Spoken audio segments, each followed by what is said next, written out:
Paulo Avellino ibinahagi ang kanyang mga plano para sa taong 2025.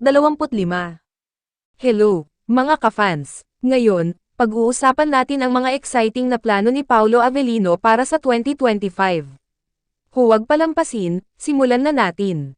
Si Paulo Avellino, isang kilalang aktor sa industriya ng showbiz, ay kamakailan lamang nagbahagi ng kanyang mga plano para sa darating na taon.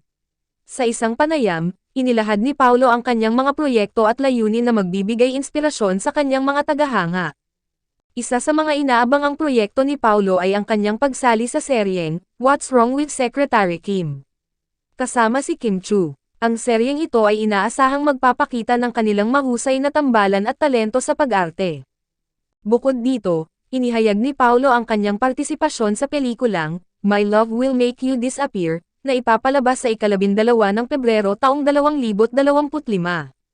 Ang pelikulang ito ay inaasahang magbibigay ng bagong karanasan sa mga manunood.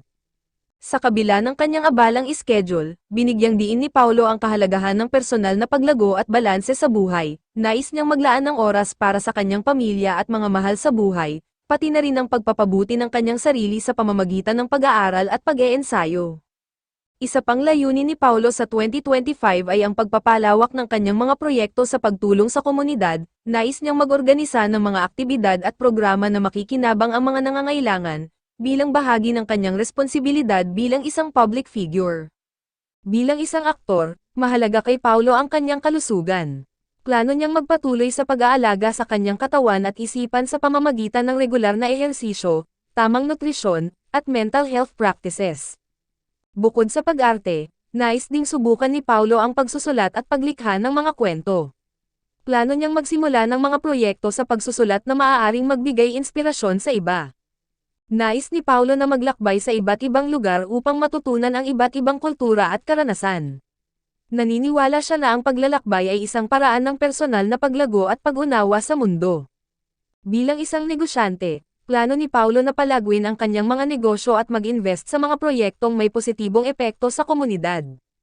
Nais ni Paulo na palaguin ang kanyang online presence upang mas mapalapit sa kanyang mga tagahanga at magbahagi ng kanyang mga karanasan at proyekto. Bilang bahagi ng kanyang personal na paglago, nais ni Paulo na matutunan ang mga bagong teknolohiya at gamitin ito sa kanyang mga proyekto at negosyo. Nais ni Paulo na mas mapalalim ang kanyang pag-unawa sa sining at kultura upang mas mapabuti ang kanyang pagganap bilang isang aktor at bilang isang individual. Bilang bahagi ng kanyang responsibilidad sa kalikasan, nais ni Paulo na mas mapalalim ang kanyang pag-unawa sa kalikasan at mag-participate sa mga environmental initiatives. Nais ni Paulo na mas mapalalim ang kanyang pag-unawa sa kasaysayan at lipunan upang mas maging responsable at informed na mamamayan. Bilang isang ama, nais ni Paulo na mas mapalalim ang kanyang pag-unawa sa pagiging magulang at magbigay ng pinakamahusay na pagpapalaki sa kanyang anak. Nais ni Paulo na mas mapalalim ang kanyang pag-unawa sa pagiging kaibigan at kasama upang mas mapabuti ang kanyang relasyon sa mga mahal sa buhay. Nais ni Paulo na mas mapalalim ang kanyang pag-unawa sa pagiging kasapi ng komunidad at mag-participate sa mga community activities. Nais ni Paulo na mas mapalalim ang kanyang pag-unawa sa pagiging mamamayan ng mundo at mag-participate sa mga global initiatives.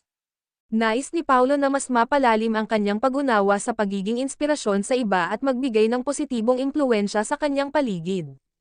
Nais ni Paulo na mas mapalalim ang kanyang pag-unawa sa pagiging mabuting tao at magbigay ng magandang halimbawa sa iba. At ayun na nga, mga ka-fans.